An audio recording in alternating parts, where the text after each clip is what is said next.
मान तालुक्यातील पुळकोटी गावामध्ये चालू असलेल्या कथित रस्त्याच्या कामादरम्यान ठेकेदार असलेल्या भाजपचे पदाधिकारी प्रशांत गोरड यांनी सुमारे 19 झाडांची विनापरवाना कत्तल केल्याने वनप्रेमींमधून संताप व्यक्त होत आहे।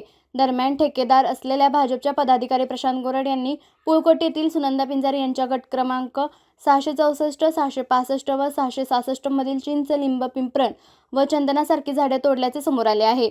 विनापरवाना या झाडांची कत्तल केल्याने अभिनेते व वनप्रेमी सयाजी शिंदे यांनी देखील संताप व्यक्त केला आहे। सुमारे 30 वर्षापूर्वी स्वतःच्या कष्टाने लावलेली ही झाडे आमच्या उपजीविकेचे साधन होते। डोक्यावर पाणी आणून जपलेली झाडे एका क्षणात तोडली गेली, त्यामुळे आमच्या जगण्याचा आधारच हिरावला असल्याची व्यथा सांगत सुनंदा पिंजारी यांना अश्रू अनावर झाले। पुळकोटी गावातील सरपंच मच्छिंद्र गलांडे आणि संबंधित ठेकेदार व भाजपचा पदाधिकारी प्रशांत गोरड हे ग्रामविकास मंत्री जयकुमार गोरे यांच्या जवळचे असल्याने त्यांच्याकडून आमच्यावर दबाव आणला जात असल्याचा आरोप श्रीमती सुनंदा पिंजारी यांच्या नातवाने केला आहे।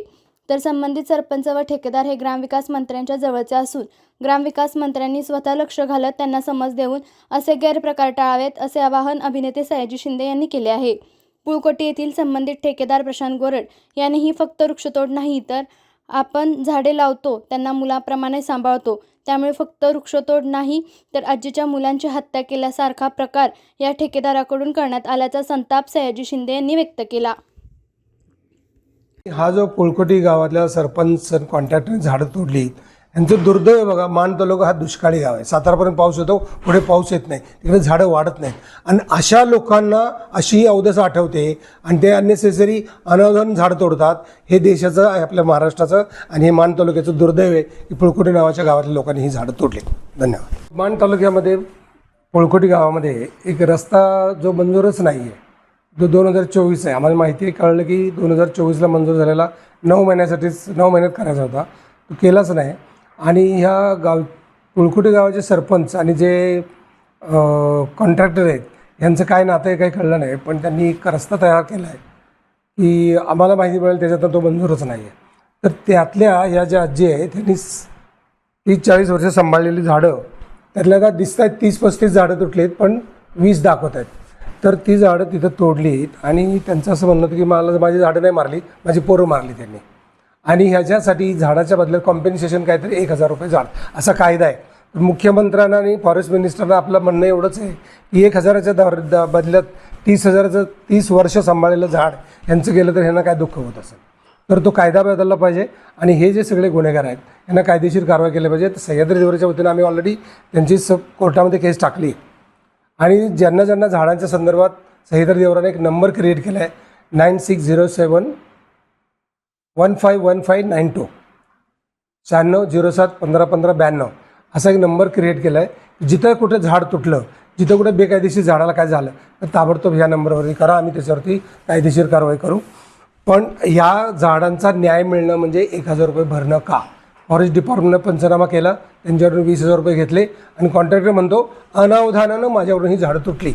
अनावधानानं माणसं मारली तर त्याला शिक्षा काय असते आणि अनावधानानं झाडं तोडली त्याला शिक्षा काय असते, असा एक विचार आहे। त्याच्याबद्दल मुख्यमंत्र्यांनी आणि वनमंत्र्यांनी याच्यावर डिसिजन घ्यावा, कायदा बदलावा।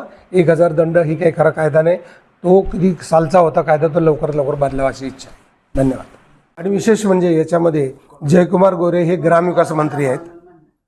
विशेष म्हणजे जयकुमार गोरे हे ग्रामविकास मंत्री आहेत। जयकुमार गोरेंचा हा मतदारसंघ, त्यांच्या जवळचा माणूस आणि त्यांनीच अनावधानानं झाडं तोडली, हे कुठे दुर्दैव आहे। मी जयकुमार गोरेंना सुद्धा प्रत्यक्ष जाऊन भेटेन आणि सांगेन की तुम्ही यावर्षी तुमच्या गावात प्रत्येक गावात 1000 झाडं लागली पाहिजेत, एवढी तुम्ही काळजी घ्या। उत्पन्न मिळत होतं 50,000-60,000 वर्षाला। त्या दिवशी जाऊन माणसं आली तर शिच पाडलेली माघारी आली माणसं येतात आणि ती माणसं नातेवाईक माणूस म्हणतो आमच्याकडं चुकून राहिले, मी माफी मागाय आलोय। मी म्हटलं आमच्या घरावर नांगोर फिरवला, कशाची माफी मागते म्हटलं, पाहुणा आहेच म्हणून निघून गेला। म्हटलं तुमच्या परीने तुम्ही करा, आमच्या परीने आम्ही करतो म्हटलं। मी काय बोलली नाही, गेली शेताला निघून, वैरणा नाही शेळेत। सरपंचाला बी जाऊन ग्रामपंचायतीत बोलली, काय केलंच म्हटलं, नुदान सूचना तर द्यायची, माझं राहतो नाही इथं म्हणून।